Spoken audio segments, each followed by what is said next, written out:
He never raised his voice. He never made a scene. He just kept giving patience, time, understanding, and waited for it to be enough. And somewhere in all that giving, he disappeared. There were 4 boundaries he needed years ago. He never said a single one of them out loud. And if you've ever called yourself a good man in a relationship while quietly resenting how much it was costing you, stay with me. Because what I'm about to show you isn't a list of rules. It's a mirror you've been avoiding. Think about the version of you that shows up when you're trying to be chosen. You read the room before you read yourself. You softened the opinion before you spoke it. You called it patience. You called it being easy to love. Here's what no one tells you. Hiding who you are doesn't protect the relationship. It confirms something to you, quietly, privately, that the real version of you isn't enough to keep her. You weren't being kind. You were running a trial, and you never told her the terms. Most men think they're avoiding conflict. Here's where this gets dangerous. What they're actually avoiding is the risk of being fully seen and still rejected. So they offer a curated version instead and call the curation grace. And underneath all 4 of those unspoken boundaries was one transaction he never said out loud either.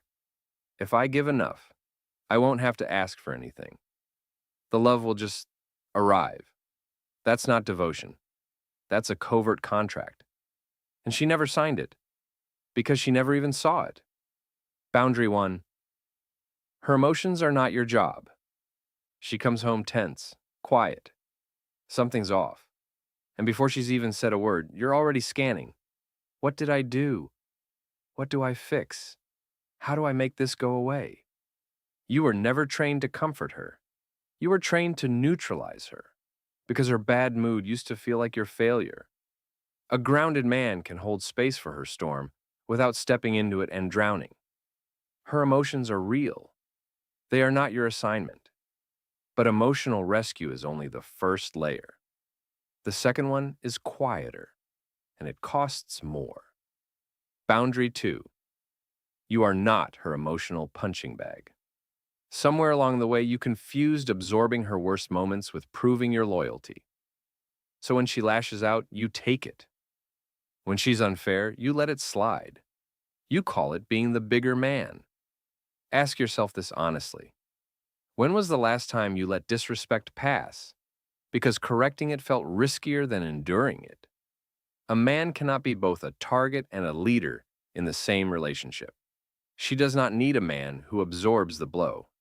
She needs a man steady enough to name it, calmly, once, and mean it. Boundary 3.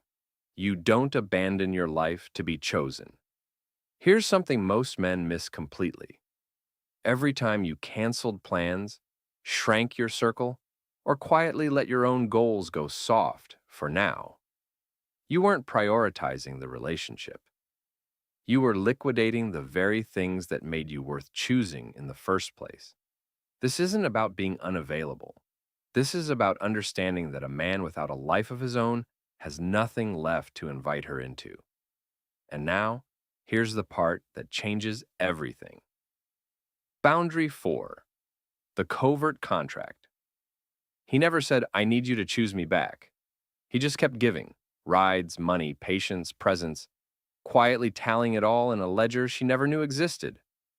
And here's the reversal nobody prepares you for. That ledger wasn't generosity. It was a covert contract. I give, so eventually you owe me love. She never agreed to those terms. She didn't even know the invoice existed.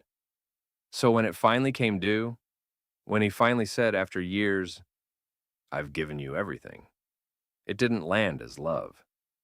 It landed as a bill she never asked for. This is the part nobody warns you about. A man who gives in order to earn love isn't being generous. He's negotiating in secret and resenting her for not knowing the terms of a deal she never saw. That is the proving trap, wearing a quieter disguise. Not desperation, not begging, just silent accounting. Here's what no one explains. A boundary was never meant to be the wall that keeps her out. It's the floor he refuses to fall through. Not a punishment, not a power move. Just the ground a man of honor stands on, regardless of who is or isn't standing on it with him. So stop auditing how much you've given. Stop waiting for the moment she finally notices the invoice. The real work was never getting her to pay up. It was tearing up the contract you never should have written and learning to give from fullness instead of from a ledger. When you stop hiding the parts of you that might cost you her approval, you stop performing a man and you start becoming one. Most men will watch this and go right back to keeping score in silence. But not you.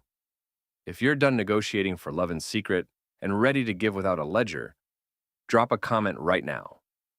I am grounded. Let the community see who's actually doing the work. Subscribe if you're ready to become the man you were built to be. And if you know a brother still hiding behind a contract he never said out loud, send him this. Today. Not tomorrow. Stay strong. Stay grounded. Keep building. I'll see you in the next one.